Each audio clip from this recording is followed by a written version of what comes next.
Hello, everybody, and welcome back to Robert's Reviews. This is Past Me from the past.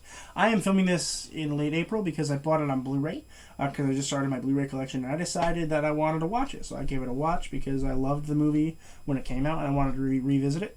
And so I'm filming it now because I don't want to have to watch it again later, and I don't want to have to, wait longer to film it, so I want my thoughts to be fresh. And so I looked at my next closest available time slot, and it appears that is July 10th.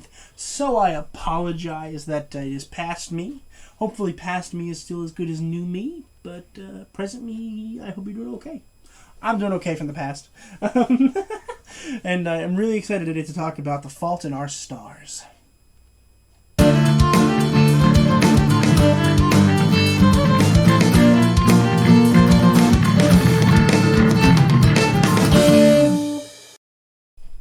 The Fault in Our Stars was released in 2014.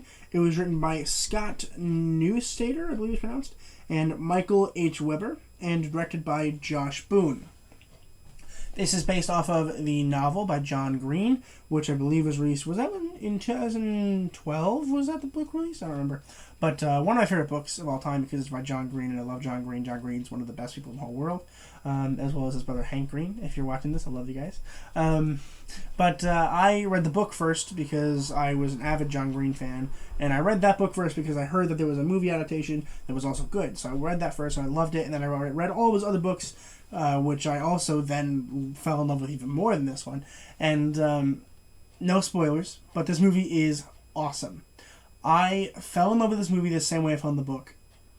Slowly at first, and then all at once. Which is a quote from the book in the movie! And I loved it. I honestly did. You cannot tell me you watched this movie and didn't, cry, okay? I cried like a baby, and I'm 20 years old, and I've already seen it and read it billions of times. It's such a cute little story about these two people who have cancer, and they just fall in love, and they understand that it's a ticking time bomb. One of them is going to die, right? At least one of them is going to die. It's cancer. It's cancer. Only John Green would have the balls to write a book about two people falling in love who have cancer. Who does that? Who does that to people? Who does that to people? I'm reading it and I'm like, it's blowing my mind. I'm watching it and it's blowing my mind. For those of you who are curious, I watched the extended cut, which I honestly don't think is that much longer than the original cut because it didn't feel too long. This movie is heartbreaking. It is so good. Let's talk about some of the acting, which is quite superb. Starting with Shailene Woodley as Hazel, the main character who has cancer. She's awesome. She's so quiet, but has this powerful voice to her. It's interesting because her voice is shy, right? But her inner voice, her movements scream power, and it's a good balance, and I like it a lot. She was definitely perfect for this role. But I don't think she quite lived up to Ansel Elgort as Gus. Wow. He's perfect for this role. No one could have done a better job. Maybe Nick Robinson. Maybe. But even that, probably not. I really think he's quite perfect. I am really happy he was chosen. I'm thinking about it, and I can't think of anybody that would be as good as him. He's literally perfect. He's playing this amazing character that has a special spot in my heart. And no spoilers, but I love him.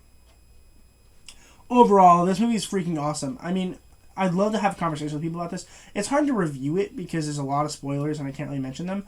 But if you guys want to talk to me about it in the comments, do that. I would love to elaborate more on my thoughts. But honestly, this movie is quite near perfect, and I love it so much. And I'm going to give The Fault in Our Stars an A+, of course.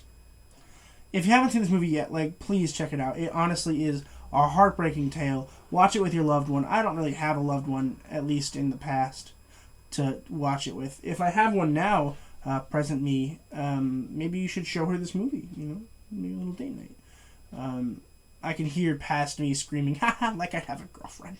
But that's okay. This movie's really great. Let me know in the comments below what you guys thought of it. I really do want to talk to you guys. I love responding in comments. And subscribe for more. There might be more from Past Me. So if you like Past Me, subscribe anyway, because there might be more from Past Me. I honestly don't know. Depends on how many of these Blu-rays I want to watch. A lot of them I've already reviewed in the channel, like The Great Gatsby, Crazy Stupid Love, Dinner for Schmucks, The Departed, Hoosiers, all the MCU stuff, yada yada yada. But still, we might get some more. We might end up filming some more. So subscribe if you like past me. Subscribe if you like present me, because present me is also pretty cool, probably. I hope. And as always, keep watching movies and television. Stay educated, and I'll see you guys in the next video.